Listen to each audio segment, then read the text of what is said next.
اي حاجه بيعملها لك بيعتبرها انه عمل. فالراجل يبقى قاعد في البيت ونزل جاب حاجه من السوبر ماركت، ده انا نزلت وجبتلك. هو في راجل بيجيب حاجات من السوبر ماركت؟ هو في راجل بينزل؟ انا خد الولاد وروح التمرين، ده انا رحت ونزلت ولبست ورحت وديت التمرين. عارفين اللي هو قطته جمل؟ ده بيبقى قطته جمل.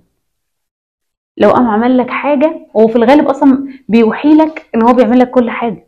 يعني الراجل ده حرام عليكي، ده انا قاعد وبفكر طول اليوم ودماغي مشغوله ومضغوط كده، انا بعمل كل حاجه عشانكم. طب ايه اللي بتعمله؟ ايه الحقيقه؟ ما بعمل. انا بقابل ناس كتير بتعمل ايه اللي ولا حاجه، ما بيعملش اي حاجه، بس دايما وحيلك ان هو حاجه، وبيقع على الناس وبيقرب من الناس بس اللي بتوحيله ان هو ايه؟ حاجه. ولو حد قرب من انه اللي بيعمله ده حاجه بسيطه او عاديه، ده عدو.